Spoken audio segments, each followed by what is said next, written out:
TV చూడకూడదని Bible యాడుంది? Cell ఫోన్లో సీరియల్ కానీ సినిమా కానీ చూడకూడదని బైబిల్లో ఎక్కడుంది? అసలు సినిమా చూడకూడదని బైబిల్లో ఎక్కడుంది?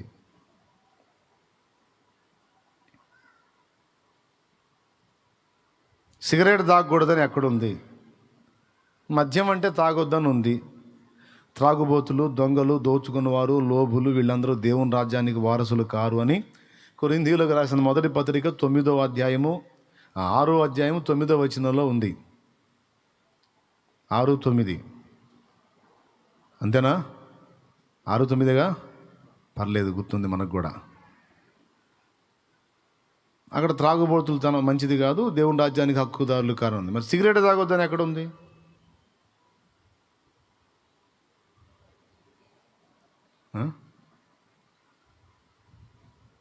ఆ పెట్టు మీద ఉందా? సిగరెట్ పెట్టు మీదే ఉందంట. దాని గురించి బైబిల్లో రాయాల్సిందే ఉంది. తాగేవాడి చేతిలో ఉన్న పెట్టు మీదే ఉంది. తాగితే ఏ టైప్ క్యాన్సర్ వచ్చిందో కూడా ఉంది అందులో, విత్ ఫోటోతో సహా. కొంతమంది ఇట్లా అడ్డ ప్రశ్నలు అడుగుతూ ఉంటారు, ఇట్లా చేయకూడదు ఏడుంది, అట్లా చేయకూడదు. మరీ అతమ్మ, మరి అతి అని నేను చెబుతున్నా. ఒక్కటే మాట చెప్తున్నా, దేవుడు ఎంత ఫ్రీడమ్ ఇచ్చాడంటే నీకు, ఈ ఒక్క మాట అర్థం చేసుకోవడానికి ట్రై చేయండి. అన్నిటినీ చేయుటకు నాకు స్వాతంత్ర్యము కలదు అన్నాడు పౌలు. పౌలుకున్న స్వాతంత్ర్యం మనకు ఉందా లేదా? పౌలుకున్న స్వాతంత్ర్యం మనకుందా లేదా? ఇందుకు ఎక్కడుందని అంటారా? కొరింథీయులకు రాసిన మొదటి పత్రిక 6వ అధ్యాయం 12వ వచనం చదువు. అన్నిటి యందు నాకు స్వాతంత్ర్యము కలదు గాని, అన్నిటి యందు నాకు స్వాతంత్ర్యము కలదు గాని అన్నియు చేయదగినవి కావు. రైట్, అక్కడ 10:23 అన్ని విషయముల యందు నాకు స్వాతంత్ర్యము కలదు గాని అన్నియు చేయదగినవి కావు. అన్నిటి యందు నాకు స్వాతంత్ర్యము కలదు గాని మూడవసారి అన్నియు క్షేమాభివృద్ధి కలుగు చేయవు. చూసారా? ఫస్ట్ సార్ అన్నాడు అన్నిటి యందు నాకు స్వాతంత్ర్యము కలదు కానీ అన్నీయు చేయదగినవి కావు అని. మళ్ళీ అన్నాడు 6:12లో అన్నిటి యందు నాకు స్వాతంత్ర్యము కలదు కానీ నేను దేని చేతను లోపరుచుకొనబడనొల్లను. 4 సార్లు నాకు స్వాతంత్ర్యము అన్నిటి యందున్నది, అన్ని విషయాలలో ఉందన్నాడు 4 times. ఇక అందులో సమస్తం ఉన్నాయి. కొద్దిగా మనసు పెట్టి ఆలోచించండి. పౌలు గారికి ఒక్కడికి సంబంధించిన మాట ఇది, మనకు కూడా వర్తిస్తుందా? అన్నిటి యందు స్వాతంత్ర్యం ఆయనకే ఉందా, మనకు లేదా? క్రీస్తు యేసునందున్న ప్రతి ఒక్కడికి ఉందా స్వాతంత్ర్యం? ఇప్పుడు సినిమా చూస్తే తప్పేంటి? చూడొద్దని ఎక్కడుంది? సినిమా చూడొద్దని ఎక్కడుంది? ఓకే, నన్ను అడిగాడు ఓ బ్రదరు, నేను అన్నాను ఎవరు చూడొద్దన్నారు అన్నాను. ఎవరు చూడొద్దన్నారు? పౌలు మహనీయుడు చెప్పాడు అన్నిటి యందు నాకు స్వాతంత్ర్యము కలదు అని. అయితే ఒక్క మాట చూడు, చూసేటప్పుడు నీకు నిర్బంధం లేదు. అయితే ఒక్క షరతు, ఒక ఎదిగిన వ్యక్తిగా, ఒక మెచ్యూర్డ్ పర్సన్గా కొద్దిగా ఆలోచించు. 3 గంటల టైము, నీ జీవిత కాలంలో 3 గంటలు విలువైన సమయం. దాన్ని చూడటం వల్ల నీ లైఫ్లో ఒక 3 గంటలు ఖాళీగా ఖర్చు అయిపోయింది. నువ్వు దాన్ని చూడటం వల్ల ఆత్మీయ జీవితంలో బలహీనమైన వాళ్ళు కూడా చూడటం మొదలు పెడతారు. దానివల్ల వాళ్ళ టైం కూడా నష్టం. చూసినందువల్ల అది నీ ఆత్మీయతకి ఏమైనా దోహదపడిద్దా? నీ మనసులో లేనిపోని ఆశలను రేకెత్తించిద్దా? అంటే నీ మనసులో లేనిపోని ఆశలను రెచ్చగొట్టిద్ది, నీలో శరీరేచ్ఛలను పెంచిద్ది. దానివల్ల నీకు కానీ నీతో కూడా ఉన్న వాళ్ళకి కానీ ఏ ప్రయోజనం ఉంది? అవునా?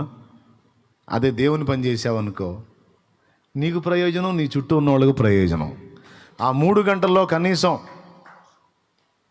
1 గంట ప్రార్థనలో గడిపి, 1 గంట దేవుని వాక్యాన్ని గురించి డిస్కషన్ చేసి, 1 గంట సేపు నిద్రపో, హాయిగా శరీరానికి ఆరోగ్యం, మనసుకు నెమ్మది, మైండ్ రీఫ్రెష్ అయ్యిద్ది. ఎంత బాగుంటుంది, నీకు మేలు, చుట్టూన్న వాళ్ళకి మేలు. కానీ అలా కాకుండా అలా చూడటం వల్ల నీకు నష్టం, చుట్టూన్న వాళ్ళకి కూడా నష్టం. కాబట్టి ఇక్కడ నిర్బంధం లేదు, స్వాతంత్ర్యం ఉంది. కొంతమంది ఆ స్వాతంత్రాన్ని ఇక్కడ వినియోగించుకోవట్లేదు, కానీ ఇంట్లో వినియోగించుకుంటున్నారు. ఇక్కడ ఎట్లా వినియోగించుకుంటారు? ఇక్కడ అందరూ భక్తిపరులే, మహాభక్తులు, ఏ దోషమును ఏ పాపమును వెతికినా కనబడని నీతిమంతులు. వారికి ఇవ్వబడిన స్వాతంత్ర్యమును ఉపయోగించాల్సిన దగ్గర ఉపయోగించుకుంటున్నారు. ఎక్కడ వాడాలో అక్కడ వాడుతున్నారు. అది ఒక్క మాట, ఒక ఎదిగిన వ్యక్తిగా ప్రతి విషయంలో నీవు ఇంతే ఆలోచించాలి. నేను ఇలా చేయొచ్చు సార్, చేయొద్దని చెప్పడు ఆయన, అడ్డగించడో వచ్చి నన్ను అడ్డుపడి నెట్టడు వెనక్కే. కానీ ఏందంట చేస్తే వచ్చే ప్రయోజనం ఏంది? ఎందుకు చేయాలి నేను? దానివల్ల నాకు వచ్చిన లాభం ఏంది? సోది వ్యవహారం కాకపోతే ఎందుకు చేయాలి?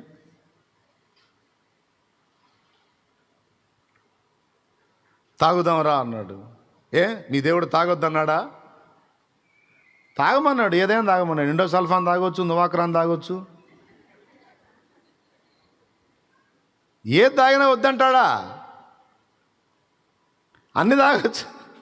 అన్నిటి యందు నాకు స్వాతంత్ర్యము గలదు, కానీ అన్నీ చేయదగినవి కావు, అన్ని క్షేమాభివృద్ధి కలుగు. తాగటం వల్ల వచ్చే ప్రయోజనం ఏంది? నలుగురు చేత ఊపించుకోవటం తప్ప.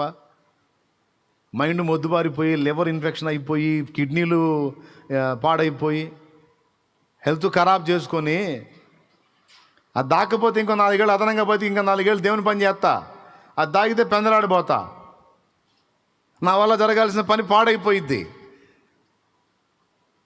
పోనీ నేను తాగి కనపడ్డందువల్ల ఏది నువ్వు ఆలోచించుకోవాల్సిన విషయం, నా కుటుంబం మొత్తం భారం కలిగి ప్రార్థన చేస్తారా?